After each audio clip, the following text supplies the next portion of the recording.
राधा स्वामी जी। साकी गलतियों से सीख।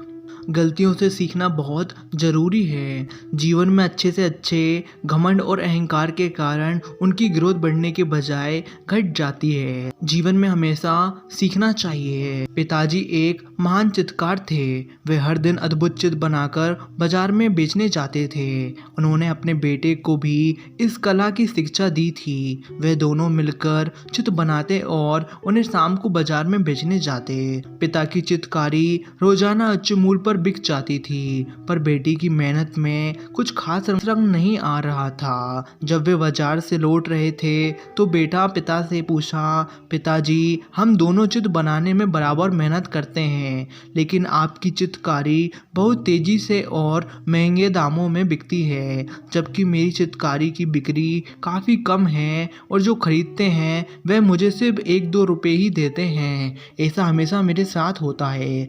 पिता ने बेटे की बात को गंभीरता से सुना और कहा, बेटे, मुझे पता है कि तुम चित्रकारी के लिए मेहनत करते हो, लेकिन तुम्हारे काम में अभी भी कई सुधारों की आवश्यकता है। तुम्हें उन्हें सुधारने का प्रयास करना चाहिए। जब तक तुम अपने काम की गलतियों को ठीक नहीं करते, तब तक उन्हें बेचने की आशा करना व्यर्थ है। लड़का ने अपने पिता के शब्दों को ध्यान से सुना और उन्हें समझ गया कि काम में सुधार करना बहुत ज़रूरी है। वह तत्काल में ही सोच लिया कि मैं उसे अपनी चित्रकारी में सुधार करना होगा। समय बीतता गया और अब वह अपनी मेहनत के फलस्वरूप रंग लाने लगा। उसकी चित्रकारी अब जल्दी से 5 रुपए की दर में बिकने लगी। अब वह बहुत खुश था। उसने यह खुशी पिताजी के सामने साझा की। पिताजी मुस्कुराते हुए बोले, यह तो बहुत खुशी की बात है और अच्छी बात है बेटा, लेकिन अभी भी इसमें कई सुधार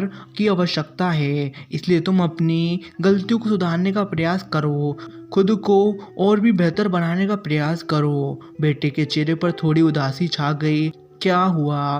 क्यों ऐसा लग रहा है? आपसे भी बेहतर चित्र बना लेता हूँ और मुझे आपसे भी अधिक पैसे मिलते हैं। पिताजी नम भाव से बोले, बेटा, जीवन में कभी भी अपने अंदर अहम की भावना आने मत देना। जब मैं तुम्हारे उम्र का था तो तुम्हारे दादाजी ने मुझे यही बात सिखाई थी कि हमेशा गलतियों को सुधारने का प्रयास करो और अपनी कला के साथ खुद में भी सुधार लाने का प्रयास करो। तब तक तुम अपने जीवन में कुछ महत्वपूर्ण करने में सफल नहीं हो पाओगे। लेकिन मैंने उनकी बात को नज़रअंदाज किया, जिस कारण मैं अब भी वहीं पर हूँ। लेकिन मैं नहीं चाहता कि तुम उन गलतियों को दोहराओ जो मैंने अपने जीवन में की हैं। इसलिए अगर तुम्हें अपने जीवन में सफलता पानी है और आगे बढ़ना है तो तुम्हें अपनी कला में सुधार करना प्रयास करना होगा। एक सबक जीवन सिखाता है कि हमें हमेशा खुद को सुधारने का प्रयास करना चाहिए।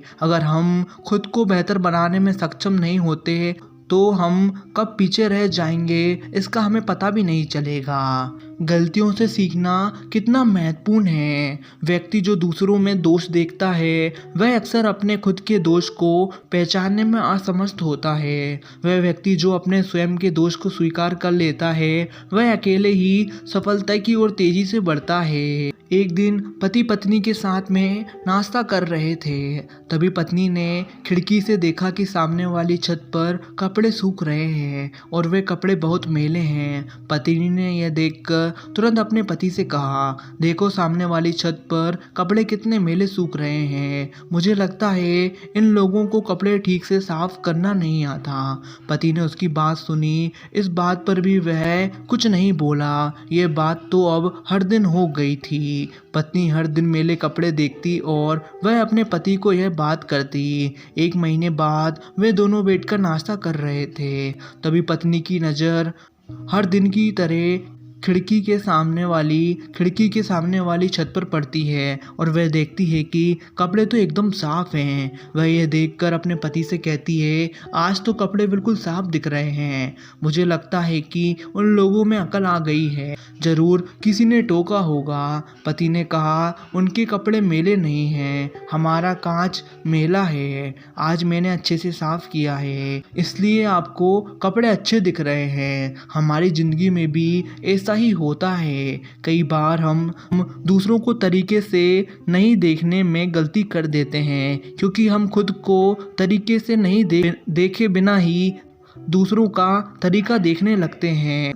किसी के बारे में कुछ भी गलत या बुरा बोलने से पहले हमें अपने बारे में जान लेना चाहिए। गलतियों से सीख। वर्तमान समय में ऐसे लोग मिलेंगे जो बिना सोच समझे आपको दोष लगाएंगे। उनकी यह समस्या है, आपकी नहीं। इसलिए कृपया आगे बढ़ते रहें और सकारात्मक दिशा में प्रगति करें।